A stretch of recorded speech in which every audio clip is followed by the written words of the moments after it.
तो पिछली वीडियो में हमने देखा है कैसे हम ग्लोबल पेंडिंग यूएस दिखा सकते हैं। इस वीडियो में देखने वाले हैं कि कैसे हम फॉर्म के एक्शंस के अंदर अपने खुद के स्ट्रिंग के रिलेटिव एक्शंस पास कर सकते हैं rather than passing a action to a route जिसमें से वो एक्शन एग्जीक्यूट होती थी फॉर्म के लिए।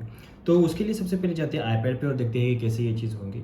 सबसे पहले रिएक्ट ऑर्डर जो है ना वो अपना एक फॉर्म कंपोनेंट एक्सपोर्ट करता है।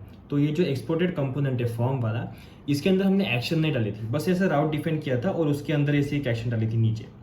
तो ये एक्शन उसने एग्जीक्यूट कर दी थी जब वो पेज पे हिट किया तो उसके बाद। लेकिन अभी हमने क्या करना है कि ये जो एक्शन है ना, ये एक्शन डिफाइन करनी है। तो फॉर्म कंपोनेंट जैसा लिंक कंपोनेंट अपना फॉर्म के रिएक्ट ऑर्डर के अंदर का टू टैग लेता है, टू एट्रीब्यूट लेता है, उसी तरह से हमें क्या करना है, एक्शन नाम का एक एट्रीब्यूट देना है इस फॉर्म के टैग में। तो फॉर्म के टैग में जब एक्शन देंगे ना तो वो एक्शन या तो एक फंक्शन एग्जीक्यूट कर सकता है जो कि उसने किया था पहले, जो कि ये वाला फंक्शन था अपने पिछले वाले वीडियो में जो हमने देखा था वो वाला, या तो वो एक स्ट्रिंग ले सकता है जो कि एक रिलेटिव पाथ रहेगा।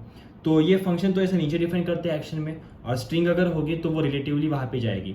रिलेटिवली कैसे जाएगी, तो अगर suppose contact slash contact ID वाले पाथ पे हम है और अगर हमने एक्शन में एक स्ट्रिंग पास कर दी सपोज सेव नाम की, तो ये सेव नाम की जो स्ट्रिंग है ना वो इस तरह का पाथ बनाएगी, contact slash contact ID slash save. तो इस तरह से रिलेटिव पाथ में वो एक्शन चली जाएगी।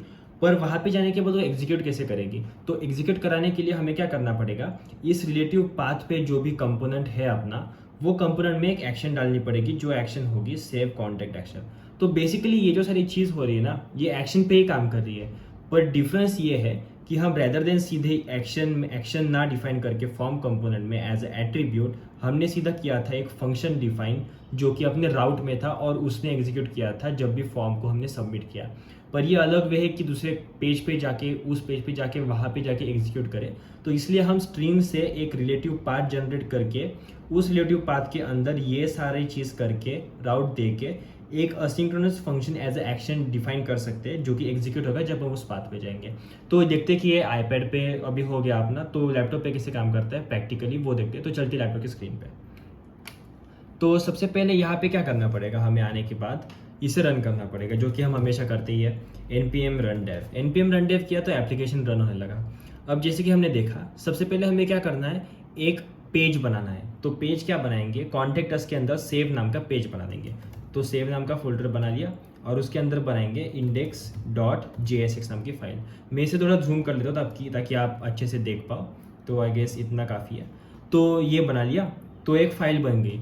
लेकिन इस फाइल में हम कोई यूआई एक्सपोर्ट नहीं करेंगे, हम इसमें बस एक फंक्शन लिखेंगे जो कि हमने पहले यूटिल्स में लिखा था ना कॉन्टेक्टस में, ये कॉन्टेक्टस की यूटिल्स में वैसा वाला ही फंक्शन लिखेंगे। पर ये सेविंग का जो फंक्शन है वो पूरा हम उस पेज पे शिफ्ट कर देंगे। तो हमें बस यहाँ से कॉपी करना है और यहाँ पे जाके करना है पेस्ट।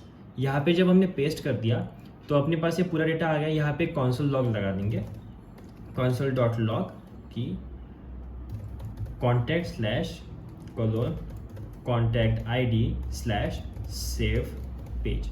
तो इस पेज पे आके यह समझ में आ जाएगा हमें कि सही में यहाँ पे एग्जीक्यूट हो रहा है कि नहीं।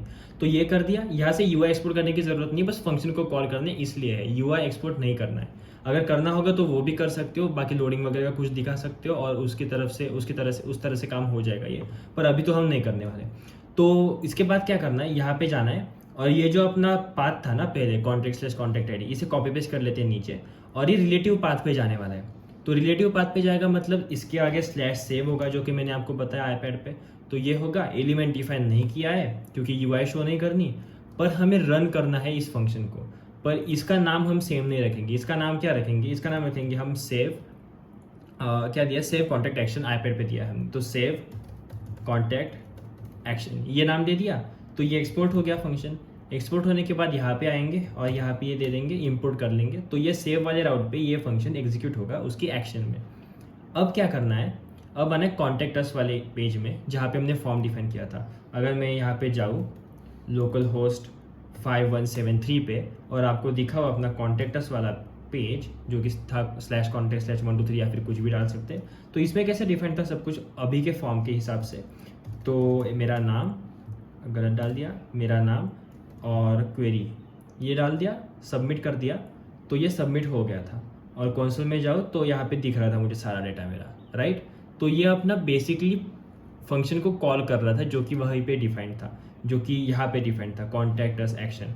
लेकिन हमें ये करना है कि इस पे जब हम सेव करें तो इस फंक्शन को कॉल ना करके इस पेज पे जाए और इस फंक्शन को कॉल करे। तो उसके लिए क्या करना पड़ेगा, कॉन्टेक्ट में जाना पड़ेगा और यहाँ पे देना पड़ेगा एक्शन, और एक्शन क्या चाहिए, सेव चाहिए, जो कि रिलेटिव पाथ होगा। तो आपको एक्शन को मैं यहाँ पे दिखा सकता हूँ कि एक्शन क्या क्या लेता है।